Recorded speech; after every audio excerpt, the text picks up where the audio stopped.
Good morning बच्चों। Quadratic equation chapter शुरू कर रखा है बेटा रेजोनेंस बुक से।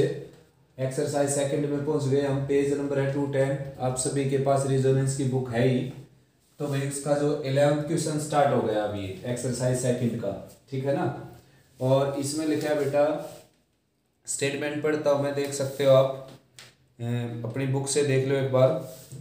To water taps together can fill a tank in 9 integral 3/8 hours, यानी कि दोनों टैप जो है वो पूरे टैंक को 9 इंटीग्रल 3/8 आवर्स में फिल कर सकते हैं। The tap of larger diameter takes 10 hour less that the smaller one to fill the tank separately. मतलब अलग अलग फिल करने में दो अलग अलग जो टैप्स हैं वो 10 घंटे का डिफरेंस दिखाते हैं। बड़ा टैंक 10 घंटे जल्दी इसको फिल कर देता है। Find the time in which the tap can separately fill the tank. ठीक है बेटा, तो मैं लेट कर लेता हूँ smaller tap can fill in x hour. Let smaller taps can fill the tank in x hours, therefore जो बिगर है बेटा वो फील करेगा। स्मॉलर का लेट कर लेते हैं बेटा x + 10, बल्कि बिगर का लेट कर लेते हैं x, ठीक है ना। यानी कि x घंटे में वो फील कर सकता है, तो देयरफॉर जो स्मॉलर है बच्चों वो 10 घंटे ज़्यादा टाइम लेता है, तो वो करेगा x + 10 आवर्स में, ठीक है ना। अकॉर्डिंग टू कंडीशन पर चलते हैं। अब देखो, ये अगर x घंटे में पूरा काम करता है तो 1 घंटे का काम इसका 1/x हो जाएगा। यानी कि कोई 1 घंटे में, यानी कि टोटल अगर 3 घंटे में टोटल बेंच बनाता है कोई, तो 1 घंटे में वो 1/3 काम करेगा, ठीक है ना। ठीक ऐसे ये, और ये क्या करेगा 1/x + 10 वर्क करेगा, तो ये काम कम करेगा बेटा। तो दोनों का डिफरेंस जो है वो कर लेता हूँ मैं, और ये टोटल जो है 75/8 आवर्स में अपना काम पूरा करते हैं। तो एक दिन का दोनों का काम क्या हो जाएगा, देखो 8/75, ठीक है ना। आया समझ में। दोनों मिलकर इसको ऐड करना पड़ेगा बेटा इसको, ठीक है ना। दोनों मिलकर उसको कितने टाइम में पूरा करेंगे, दोनों को ऐड करेंगे यहाँ पर हम। आया समझ में। ऐड क्यों करेंगे, इसमें लिखा हुआ है ना कि दोनों मिलकर इतना काम करते हैं। The two water taps can fill the tanks this it together. The taps larger takes 10 hours less then that of the separately. Find the time in which each can fill separately the tank. तो वे दोनों को add करना पड़ेगा। यहाँ पर LCM लेंगे तो ये हो जाएगा x + 10 + x divided by x² + 10x।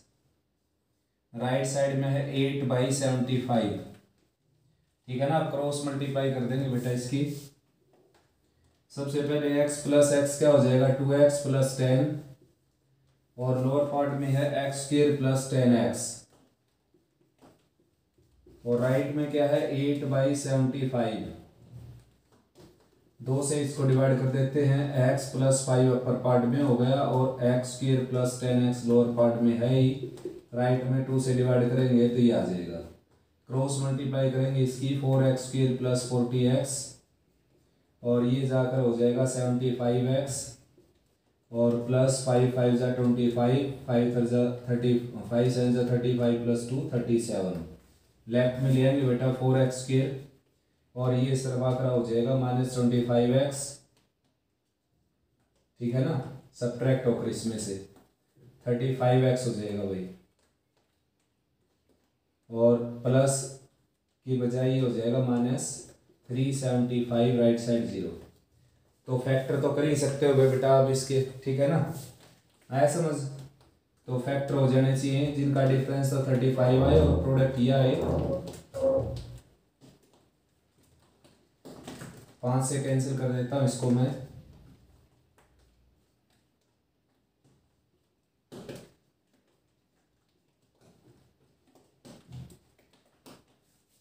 Difference 35 हो गई, तो ये हो गया 75 और 20, इनका डिफरेंस तो ज़्यादा हो गया बेटा।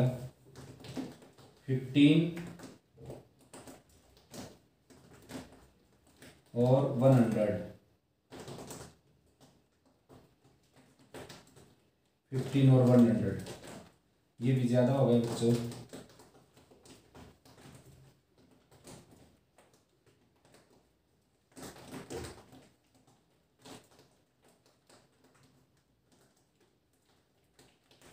चेक करने की जरूरत है बेटा, क्वेश्चन को एक बार दोबारा चेक करते हैं। देखो ये 1 घंटे का काम हो गया और ये घंटे का काम हो गया भाई, दोनों ऐड करेंगे तो टोटल दोनों का 1 घंटे का काम हो जाएगा। ये एलसीएम लिया x + 10 + x और x² + 10x, राइट में 8/75, ये हो गया 2x + 10, राइट में 8, 2 से डिवाइड कर दिया, x + 5 4, ये हो गया 4x² + 40x और ये हो गया 75x और प्लस 375 लेफ्ट में लेकर आएंगे, ये सब्ट्रैक्ट होकर 35 बच जाए और ये माइनस का एज इट इज। ये बिल्कुल ठीक है बेटा, यहाँ तक ठीक है ना। अब उसके बाद फैक्टरी सोचते हैं इसके। अगर इस तरीके से फैक्टर नहीं होते भाई, आप कर सकते हो x = -b + -b² - 4ac, b² - 4ac और डिवाइडेड बाई 2a, 2 × a, ठीक है ना। तो एक बार इरेज करते हैं बेटा इसको।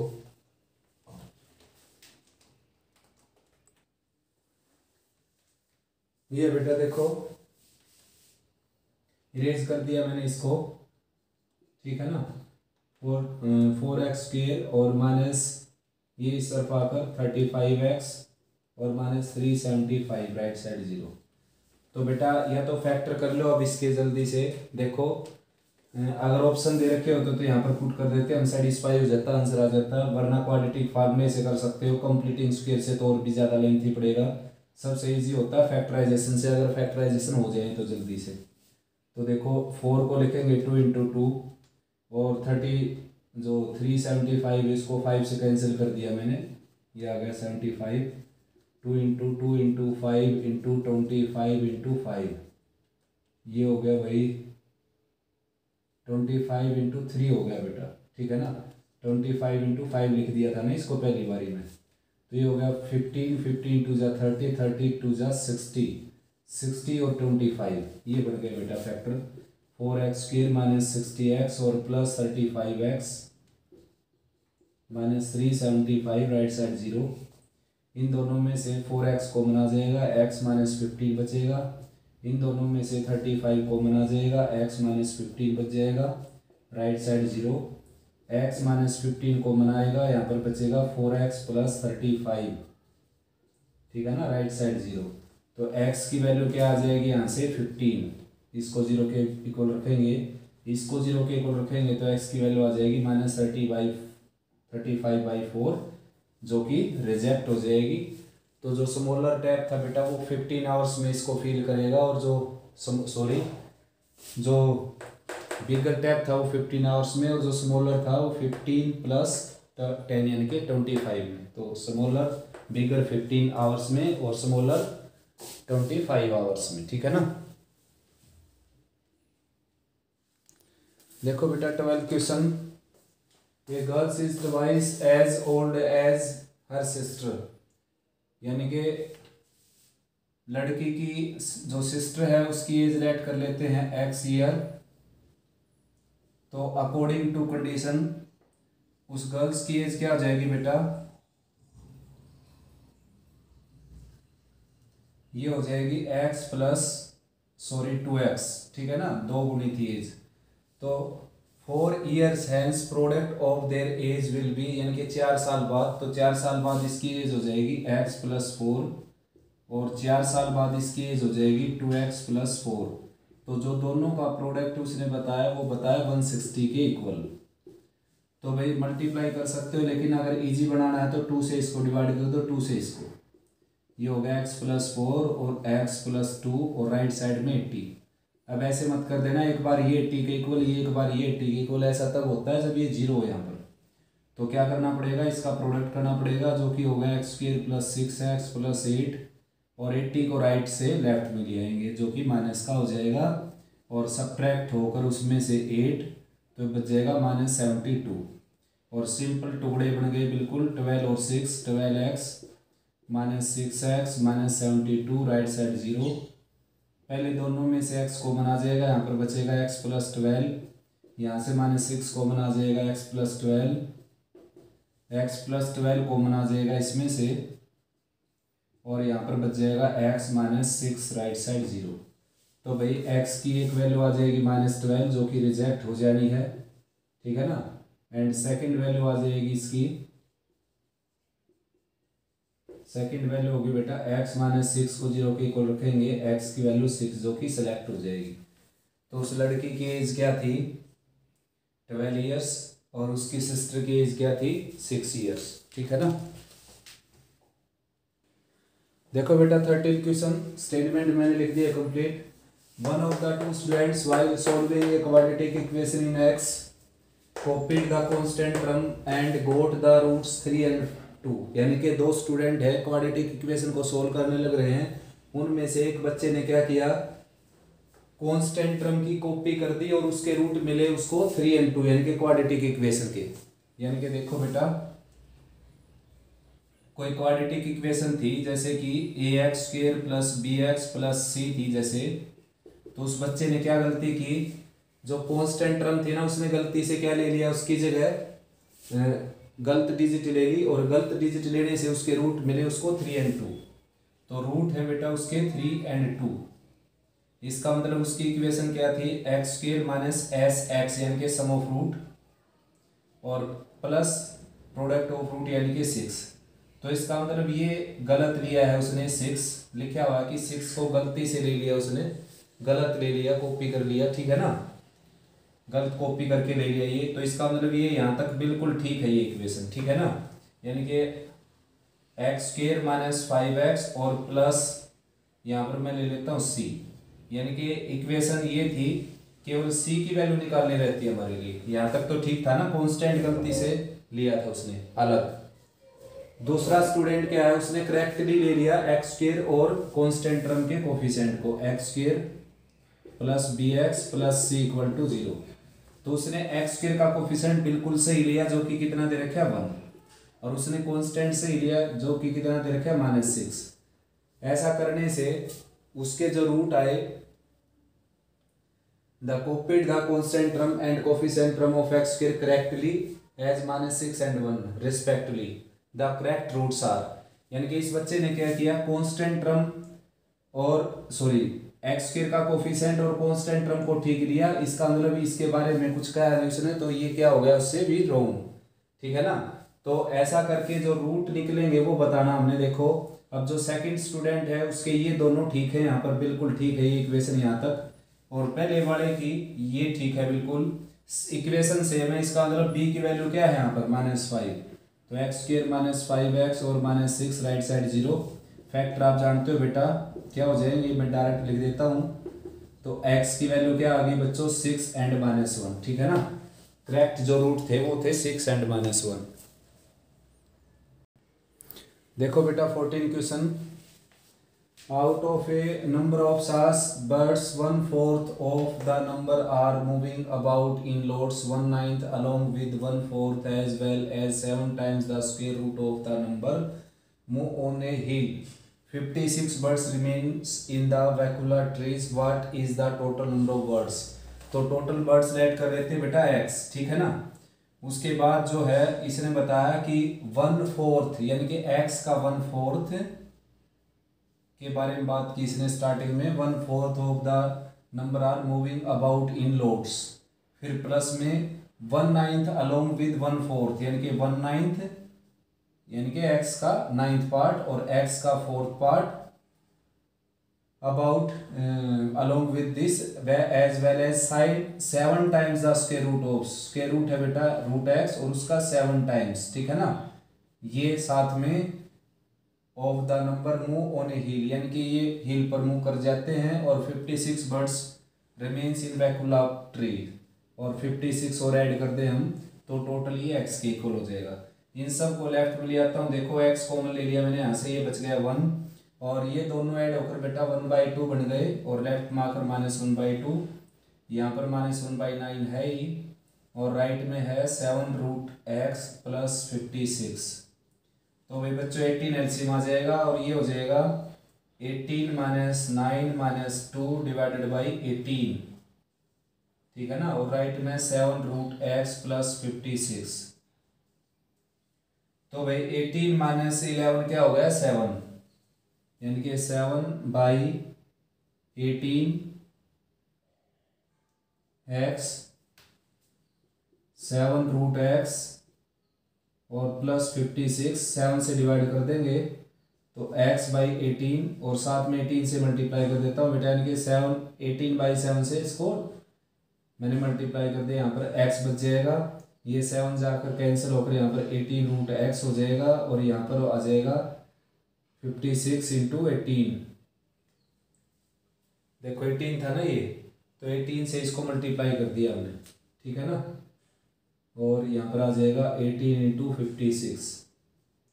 तो भाई बच्चों ये x यहाँ पर माइनस 18√x यहाँ पर और माइनस इन दोनों का प्रोडक्ट हो जाएगा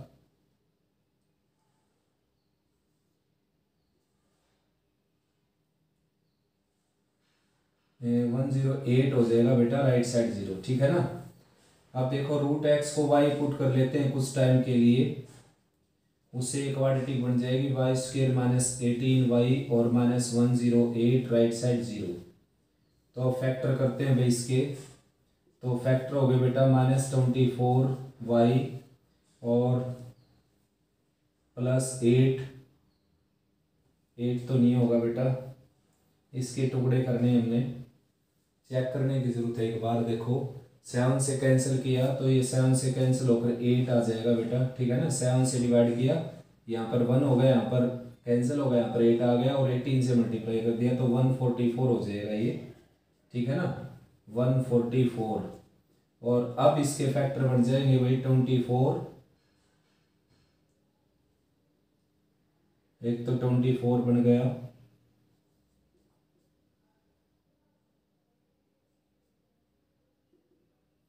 ट्वेंटी फोर से इसको डिवाइड करके देखते हैं। देखो इसी के फैक्टर कर लेते हैं बेटा, 12 इंटू 12 इंटू 2 इंटू 6, यानी कि 24 इंटू 6 बन गए बेटा, 24 इंटू 6 यानी कि 24y माइनस के और ये प्लस के माइनस 144 राइट साइड 0। तो फैक्टर बता देता हूँ मैं, ये हो जाएंगे y माइनस 24 और y प्लस 6 राइट साइड 0।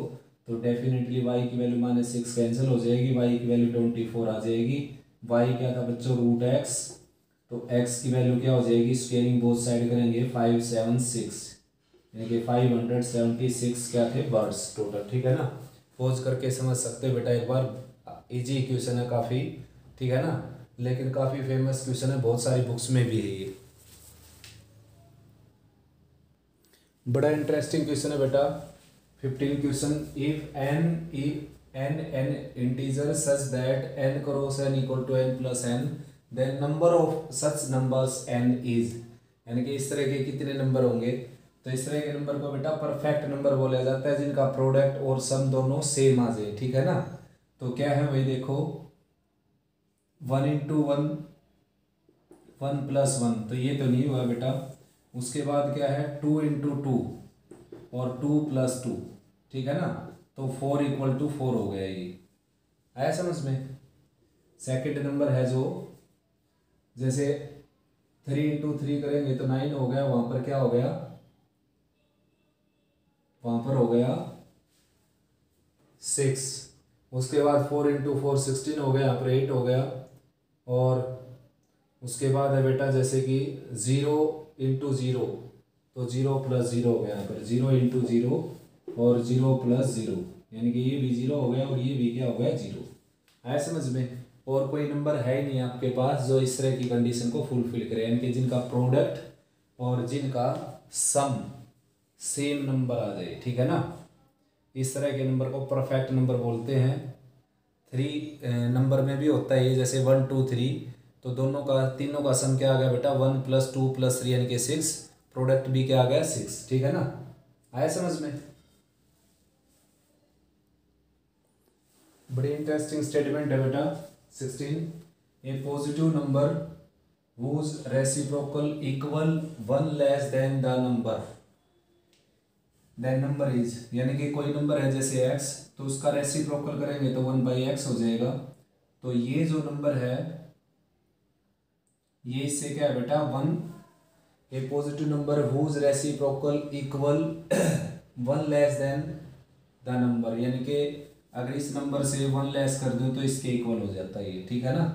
उस नंबर में से 1 लेस कर दूं तो ये रेसिप्रोकल के इक्वल हो जाता है। तो x से मल्टीप्लाई कर देता हूँ, x स्क्वायर माइनस x और इक्वल टू 1, तो ये हो जाएगा भाई एक्स स्क्वायर माइनस एक्स और minus 1 equal to 0।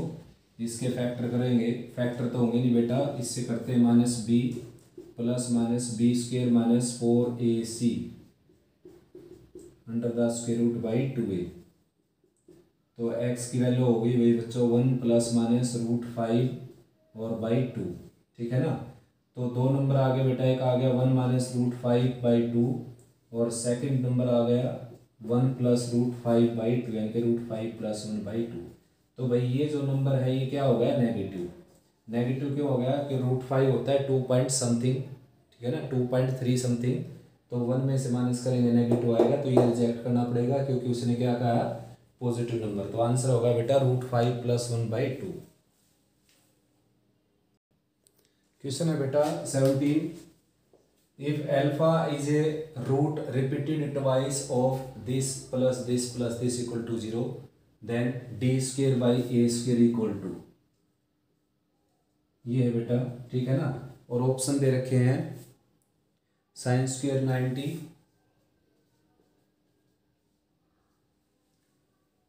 Cos square 60,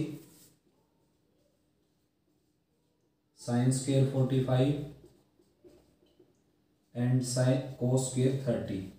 बड़े इंटरेस्टिंग ऑप्शन है बच्चों। देखो अगर अल्फा जो है रिपीट होगा इसमें, यानी कि दोनों रूट अल्फा अल्फा होंगे, तो भाई बी स्क्वायर माइनस 4ac को क्या होना पड़ेगा, 0, ठीक है ना।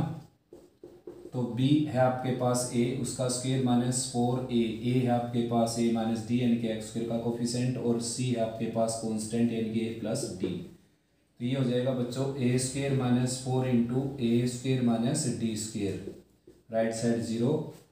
तो क्या करेंगे, 4a स्क्वायर की मल्टीप्लाई कर देते हैं। देखो ए स्क्वायर माइनस 4a स्क्वायर और plus 4d square, right side 0। तो ये हो गया 3a स्क्वायर, यानी कि 3a square equal to 4d square, और d स्क्वायर की वैल्यू आ गई बेटा 4/3, यानी कि डी स्क्वायर की वैल्यू आ जाएगी बच्चों 3/4, ठीक है ना।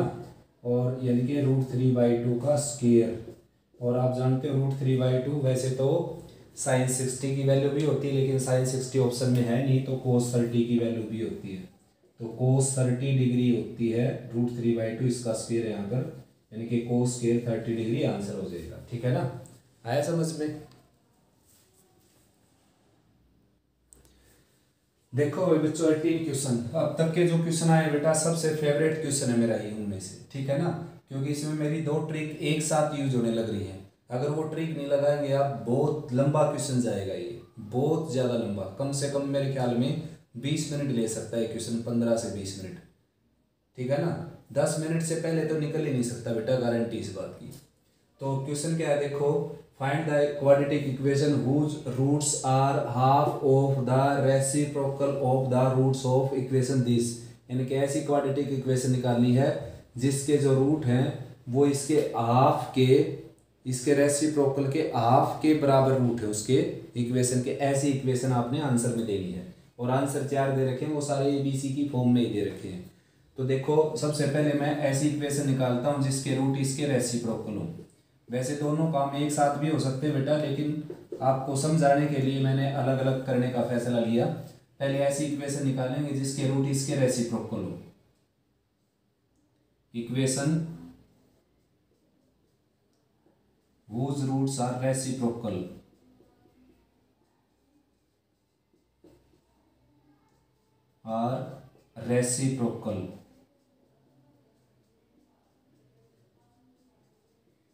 प्रोकल ऑफ 1, ठीक है ना, इसके रेसिप्रोकल हो। तो भाई ए और सी को चेंज करना होता है बच्चों आपने, ठीक है ना, सी एक्स स्क्वायर और प्लस बी एक्स और प्लस ए, क्या बोला मैंने आपको, ए और सी को बदल दोगे तो ऐसी इक्वेशन आ जाए जिसके रूट इसके रेसिप्रोकल होंगे। जैसे for example x square minus 5x plus 6 equal to 0, इसके रूट आप जानते हो 3 और 2 होते हैं। अगर आप ए और सी को इंटरचेंज कर दोगे ना, बी को एज इट इज रखना है, तो देखो क्या हो जाएगा, इसके रूट जो है ना 1/3 1/2 आएंगे, ऐसे निकाल कर देख सकते हो आप। ये मैंने ट्रिक लिखवाई थी और वीडियो थी detail basic of quadratic equation, ठीक है ना, NTSC। तो अब मेरे पास जो आंसर आ गया वो ऐसा आ गया जिसमें इस इक्वेशन के रूट इसके रेसिप्रोकल हो जाएंगे। अब क्या है, हाफ और बनाने हैं, यानी कि अब मेरे को ऐसी इक्वेशन चाहिए जिसके रूट इसके हाफ हो। तो मैंने बता दे, देखो अगर हाफ हो बेटा तो आपने क्या करना है, x की जगह 2x भर देना डायरेक्ट। देखो डायरेक्ट आंसर। अगर आप पूछ ले यानी कि आधे हो इसके रूट, ऐसी इक्वेशन बताओ जिसके रूट इसके आधे हो, तो 2x की जगह 2x भर दो। 2 गुणे हो तो x/2 भर दो, x की जगह उल्टा करके रखना है, यानी कि आधे चाहिए ना, तो क्या करो आप x की जगह 2x भर दो, अपने आप आधे रूट आ जाएंगे, प्लस b और 2x। बाकी सब कुछ एज इट इज बेटा, x की जगह क्या रख देंगे आप 2x। अगर आधे पूछे तो 1/3 पूछे तो 3x रख देंगे। 3 गुना पूछे कि 3 गुना रूट हो जाए तो x की जगह x/3 भर देना आपने, ठीक है ना। तो ये क्या हो गया 4cx², और ये हो जाएगा 2bx और प्लस a राइट साइड 0। ये आपका करेक्ट आंसर हो गया बेटा, ठीक है ना। है समझ में, बहुत इंटरेस्टिंग क्वेश्चन है, 2 ट्रिक लगने लग रही इसके अंदर। लास्ट क्वेश्चन आ गया मेरे बच्चों, इसकी वैल्यू निकालनी है। देखो इसको मैं x के इक्वल लेट कर लेता हूँ, ठीक है ना, लेट कर लिया मैंने ये x के इक्वल। अब देखो इस तरह का जो रिपीटेशन वाला क्वेश्चन है ये इनफाइनाइट तक जाने लग रहा है। तो देखो इनफाइनाइट कोई क्वांटिटी है तो उसमें से एक क्वांटिटी हटा दोगे तो उसके ऊपर कोई इफेक्ट नहीं पड़ता, ठीक है ना। समुद्र में से एक गिलास पानी निकाल लेंगे तो उसको आप यानी कि मेजरमेंट नहीं कर सकते आप उसकी, ठीक है ना। कम तो हो जाएगा पानी थोड़ा बहुत, यानी कि पानी निकाला है तो कम तो होगा ही बेटा, लेकिन उसको आप डिफाइंड नहीं कर सकते, ठीक है ना। आया समझ में। इनफाइनाइट चीज़ में से अगर एक चीज़ आप ऐड करते हो या सब्ट्रैक्ट करते हो तो वो इनफाइनाइट ही बोली जाती है। इनफाइनाइट का मीनिंग है नॉट डिफाइंड। पहले वो अमाउंट अगर नॉट डिफाइंड था तो कुछ उसमें से थोड़ा सा निकाल लिया तो फिर भी तो नॉट डिफाइंड रहेगा ना। मान लो आपके पास 5 लीटर वाटर है तो उसमें से अगर ½ लीटर निकाल लिया तो 4.5 लीटर रह जाएगा। लेकिन आपके पास इनफाइनाइट लीटर है तो उसमें से अगर 0.1 लीटर निकाल लिया तो आप उसको मेजरमेंट ही नहीं कर सकते। 0.1 लेस हो जाएगा लेकिन एग्जैक्ट क्या आएगा ये नहीं बता सकते ना। तो इनफाइनाइट में से कोई अगर एक टर्म हटा दी जाए तो वो इनफाइनाइट रहता है। तो देखो यहाँ पर मैं 6 को दबा लूँ तो फिर से वही चीज़ दिखाई देने लग रही, देखो, ठीक है ना। तो इसकी जगह वापस कौन आ जाएगा x। ये तो था यहाँ पर ये इतना, तो इसकी जगह आ जाएगा x। हमेशा जहाँ से रिपीट होती है ना चीज़ वहाँ पर वापस आपने ये रखना होता है जिसके को लेट करके चले। तो स्केयरिंग बोथ साइड करेंगे, x² = 6 + x। x को लेफ्ट में ले आएंगे, x² - x + 6 right side 0। Factor आप जानते हो बेटा यहाँ पर x - 3 एंड x - 2, ठीक है ना, राइट साइड 0। तो x की 2 वैल्यू आ जाएंगी यहाँ से 2 एंड 3। और आपके बुक वाले ने दे रखा है केवल 3 ऑप्शन, बाकी ऑप्शन 2 से और 3 से डिफरेंट है। तो ये एक ऑप्शन दे रखा है तो यही आंसर हो जाएगा, ठीक है ना, वरना आंसर 2 आए। तो इस वीडियो में बेटा मैंने कंप्लीट कर दी exercise 2 page number 210 resonance book NTSC quadratic equation. Next video में आप देखेंगे एक्सरसाइज 3 यहाँ पर लास्ट एक्सरसाइज, ठीक है ना। आया समझ में। इससे भी बढ़िया क्वेश्चन मिलेंगे आपको, उसमें मजा आएगा करते समय, ट्रिक्स वगैरह लगेंगी, ठीक है ना। और प्रीवियस इसमें सारे के सारे क्वेश्चन आए हुए हैं।